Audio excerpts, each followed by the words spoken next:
আজকে জুলাই মাস, জুলাই যোদ্ধাদের রক্ত এবং ত্যাগের বিনিময়ে আমরা কিন্তু মুক্ত একটা বাংলাদেশ বিনির্মাণের সুযোগ পেয়েছি। এর মধ্যে নওগাঁ হচ্ছে সর্বশীর্ষে সাহিত্যের ক্ষেত্রে, কারণ কান্নপা হচ্ছে আদি নিদর্শন চর্যাপদের।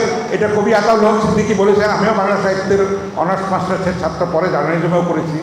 তো আমি জানি যে আদি যে বাংলা ভাষার নিদর্শন সেটা শুরু হয়েছে কান্নপার পদ দিয়ে। কা তরুবর পঞ্চমী ডালো চঞ্চল চিয়ে বৈঠক কালো।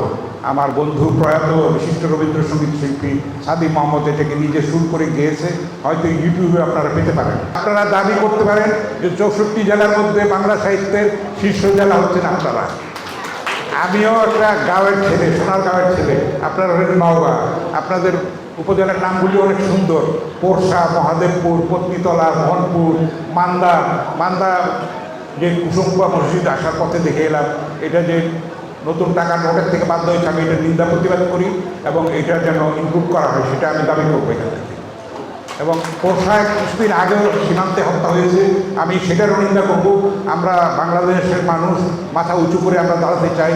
ফেসিবাদের থেকে আমরা রক্ত দিয়ে দেশকে মুক্ত করেছি। আমরা চাই না সীমান্তে কোনো রক্ত ঝরুক, আমরা কোনো কাঁটাতারে ফেলানির লাশ দেখতে চাই না।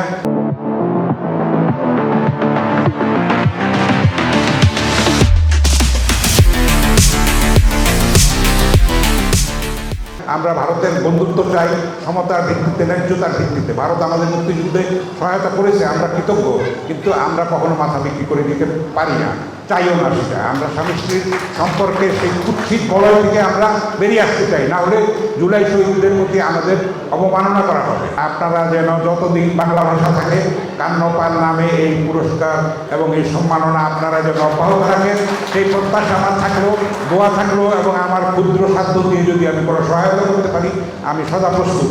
ঠিক আছে? কারণ এই অহংকারটা কিন্তু আর কারো নাই। সেই যে প্রথম আদি নিদর্শন চর্যাচর্য বিনিশ্চয়, যেটা doctor Muhammad Shahidullah Buddhist mystic songs আমরা অনার্সে পড়েছি 50 বছর আগে প্রায়, এখনও মনে আছে সেটা। সেই কান্নপা, লুই পা, ঘুষুকু পা, সবরি পা, আরও অনেক সব পা ছিল আর কি এখানে। তখন সেই মিস্টিক যে মরমী গান, বৌদ্ধ গান ও দোহা বলে আর কি। তো সেই অহংকার এবং ঐতিহ্য আপনারা বহন করছেন।